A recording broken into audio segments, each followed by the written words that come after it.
नमस्कार मेरे दोस्तों, स्वागत है आप सभी का अपने YouTube चैनल पर। इस वीडियो में हम सॉल्व करने वाले हैं कर्मचारी बोर्ड द्वारा आयोजित भर्ती परीक्षा पेपर कोड 104 डी। पहला और दूसरा वीडियो इसका हमने अपलोड कर दिया है। अगर आपने उस वीडियो को नहीं देखा है तो उनके लिंक डिस्क्रिप्शन बॉक्स में है। अगर आप LDC साथ ही PSTC और शिक्षक भर्ती परीक्षा लेवल 1 और 2 की तैयारी कर रहे हैं, साथ कॉमन एंट्रेंस एग्ज़ाम और राजस्थान पुलिस इत्यादि राजस्थान में आयोजित होने वाली विभिन्न भर्ती प्रतियोगिता परीक्षाओं की अगर आप तैयारी कर रहे हैं तो इस वीडियो को आप ज़रूर देखें। इस वीडियो में हम टॉप 10 प्रश्नों का जो कि कर्मचारी बोर्ड द्वारा पूछे गए हैं तो उनका विस्तृत व्याख्या सहित विश्लेषण इस वीडियो में करने वाले हैं। अगर आप चैनल पर नए हैं तो प्लीज़ इसे सब्सक्राइब जरूर करें, साथ ही दबा दें बेल आइकन को ताकि नए वीडियो के नोटिफिकेशन आपको मिलते रहे। बढ़ते हैं प्रश्नों की तरफ। पहला प्रश्न है कि राजस्थान में कामड़ जाति के लोगों द्वारा निम्न में से कौन सा संगीत वाद्य यंत्र बजाया जाता है। ऑप्शन ए है तंदूरा, बी है सुरिंदा, सी है गुजरी और डी ऑप्शन है इनमें से कोई नहीं। तो मित्रों, राजस्थान में जो कामड़ जाति के लोग हैं उनके द्वारा तंदूरा वाद्य यंत्र बजाया जाता है। ऑप्शन ए इसका सही है। सुरिंदा है वो राजस्थान में लंगा जाति द्वारा बजाया जाता है। किसके द्वारा बजाया जाता है? सुरिंदा वो लंगा जनजाति के द्वारा बजाया जाता है। और गुजरी ये रावण हत्या के समान एक वाद्य यंत्र होता है जो कि साइज के अंदर रावण हत्या से छोटा होता है।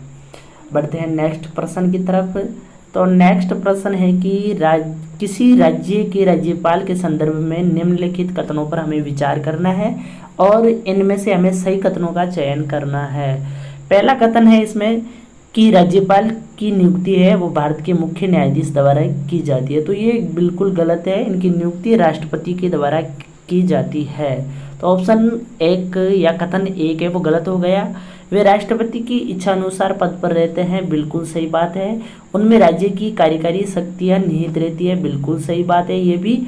और वे सामान्यतः 5 वर्ष के लिए पद पर रहते हैं, जी ये भी सही है। तो इसका दूसरा, तीसरा और चौथा ये 3 ऑप्शन सही है। तो इसका ऑप्शन सी सही हो जाएगा। बढ़ते हैं नेक्स्ट प्रश्न की तरफ। नेक्स्ट प्रश्न है कि राजस्थान के संदर्भ में पचवेदा, जिसे सामान्यतः कहा जाता है पचवेड़ा या पचेवड़ा इसे कहा जाता है, तो वो क्या है? तो मित्रों, पचेवड़ा है वो राजस्थान में मोटी सूती शॉल को कहा जाता है। पचेवड़ा किसे कहते हैं? मोटी सूती शॉल को कहा जाता है। बढ़ते हैं नेक्स्ट क्वेश्चन की तरफ। देखिए, ये हालांकि प्रश्न है वो कर्मचारी बोर्ड ने डिलीट कर दिया था, लेकिन इस प्रश्न के आधार पर इसका ऑप्शन नंबर डी है वो सही होना चाहिए। 5 वर्ष या 65 वर्ष की आयु जो भी पहले हो। लोकायुक्त के संदर्भ में लोकायुक्त का जो कार्यकाल है वो 5 वर्ष या 65 वर्ष की आयु जो भी पहले हो, ये सही हो जाएगा।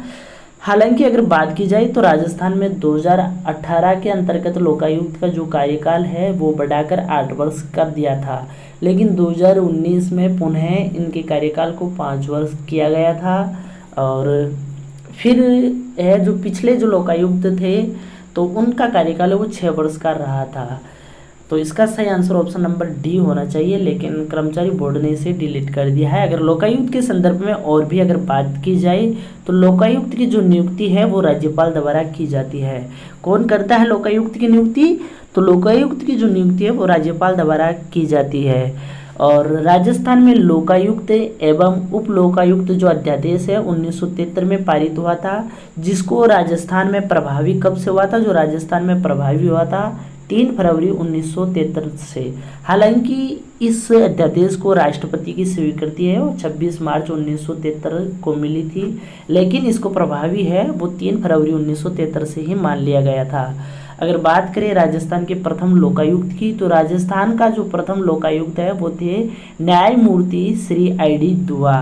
और राजस्थान के जो वर्तमान में लोकायुक्त है वो है न्यायमूर्ति प्रताप कृष्ण लोहरा। कौन है राजस्थान में वर्तमान के लोकायुक्त, या वर्तमान में राजस्थान के लोकायुक्त कौन है? तो वो है न्यायमूर्ति प्रताप कृष्ण लोहरा। बढ़ते हैं नेक्स्ट क्वेश्चन से पहले इसके संदर्भ में और भी बातचीत हम कर लेते हैं, क्योंकि हमें विस्तृत व्याख्या को जानना है। देखिए, मैं हालांकि इतनी खिचड़ी नहीं पका रहा हूँ, तो मैं चाहता हूँ कि आपको है वो सारी जानकारी मिले, ताकि हमें इसके संदर्भ में और अलग से ना पढ़ना पड़े।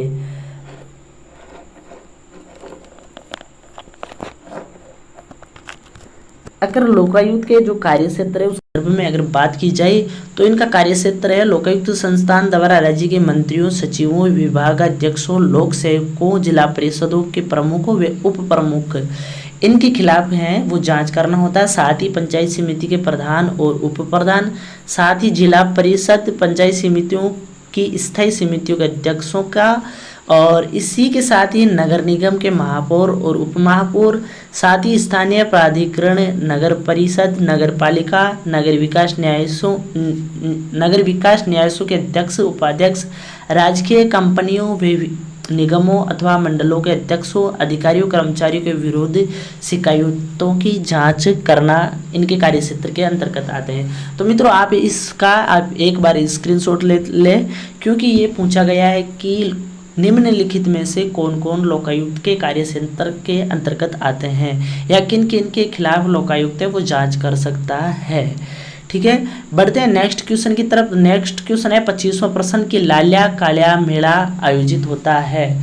तो मित्रों इसका सही आंसर है वो ऑप्शन नंबर डी हो जाएगा। लाल्या काल्या का जो मेला है वो अजमेर में आयोजित होता है। कहाँ पर आयोजित होता है? लाल्या काल्या का मेला अजमेर में आयोजित होता है तथा इस मेले के अंतर्गत सोटे या घोटे का प्रसाद है वो दिया जाता है। बढ़ते हैं 26वें क्वेश्चन की तरफ। तो 26वां प्रश्न है कि निम्नलिखित में से कौन सा युग्म सही है। देखिए जयपुर कथक केंद्र की स्थापना है वो मित्र हुई थी 1978 के अंतर्गत हुई थी। कब हुई थी? जयपुर कथक केंद्र की स्थापना 1978 के अंतर्गत हुई थी, लेकिन इसमें 1982 दिया गया, तो ये ऑप्शन नंबर ए भी गलत हो जाएगा। ऑप्शन बी है राजस्थान हिंदी ग्रंथ अकादमी। तो मित्रों राजस्थान हिंदी ग्रंथ अकादमी की जो स्थापना है वो हुई थी 15 जुलाई 1969 को। 15 जुलाई 1969 को हुई थी, तो दूसरा ऑप्शन भी इसका गलत हो जाएगा। सी ऑप्शन है राजस्थान ललित कला अकादमी। तो राजस्थान ललित कला अकादमी है उसकी स्थापना 1957 को हुई थी, तो इसका ऑप्शन नंबर सी सही है। साथ ही डी ऑप्शन है राजस्थान संस्कृत अकादमी। तो संस्कृत अकादमी की स्थापना हुई थी 1980 के अंतर्गत, तो इसका ऑप्शन नंबर है वो सी सही हो जाएगा। राजस्थान ललित कला अकादमी की स्थापना 1957 में हुई थी। एक बार फिर देख लेते हैं इन टॉपिक्स को हम। देखिए राजस्थान जो ललित कला अकादमी है उसकी स्थापना 1957 के अंतर्गत हुई थी। साथ ही जयपुर कथक केंद्र की स्थापना 1978 में हुई थी। राजस्थान हिंदी ग्रंथ अकादमी की स्थापना 15 जुलाई 1969 को जयपुर के अंतर्गत हुई थी, और राजस्थान संस्कृत अकादमी की स्थापना 1980 के अंतर्गत हुई थी। बात करें 27वें प्रश्न की तरफ। तो राजस्थान के मुख्यमंत्री के रूप में किस युग्म ने सर्वाधिक बार शपथ ली थी? तो इसका ऑप्शन नंबर ए सही हो जाएगा। हरिदेव जोशी और भैरव सिंह शेखावत ने सर्वाधिक बार है शपथ ली थी इन युग्मों में से। बढ़ते हैं नेक्स्ट क्वेश्चन की तरफ, और नेक्स्ट क्वेश्चन है 28वां प्रश्न कि निम्न में से कौन राजस्थान राज्य मानवाधिकार आयोग के एक अध्यक्ष नहीं थे? तो न्यायमूर्ति एन के जैन जी बिल्कुल ये सही थे, ये आयोग के एक अध्यक्ष थे। ऑप्शन ए इसका सही है। न्यायमूर्ति एस सगीर अहमद ये भी रहे थे।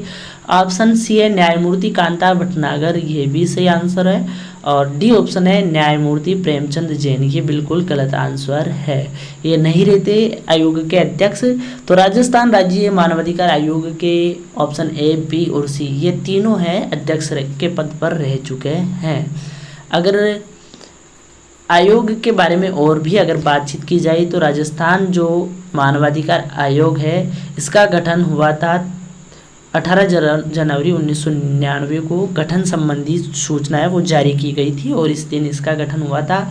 हालांकि यह आयोग है वो क्रियाशील हुआ था 23 मार्च 2000 को। कब हुआ था? 23 मार्च 2000 को हुआ था।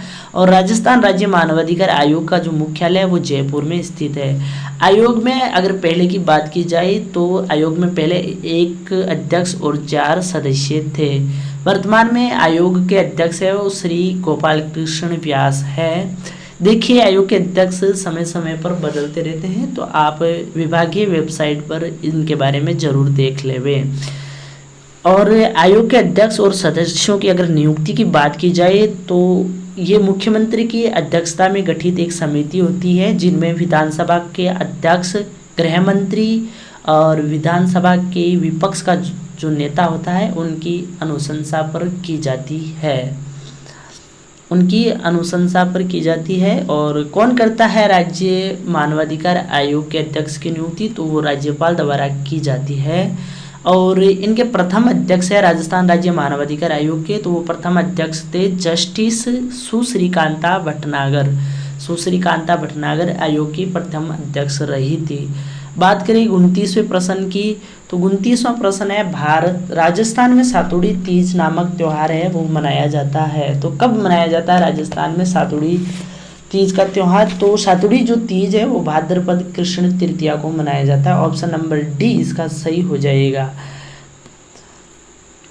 भाद्रपद कृष्ण तृतीया को सातुड़ी तीज मनाई जाती है, इसे सातुड़ी तीज भी कहते हैं, साथ ही बड़ी तीज, बूढ़ी तीज या कजली तीज भी कहा जाता है। भाद्रपद कृष्ण तृतीया को क्या क्या कहते हैं, तो भाद्रपद कृष्ण तृतीया को सातुड़ी तीज, बड़ी तीज, बूढ़ी तीज, कजली तीज भी कहते हैं। और बात करें अगर कजली माता की सवारी कहाँ निकाली जाती है, तो कजली माता की सवारी है बूंदी में निकाली जाती है, बूंदी में कजली माता की सवारी है वो निकाली जाती है।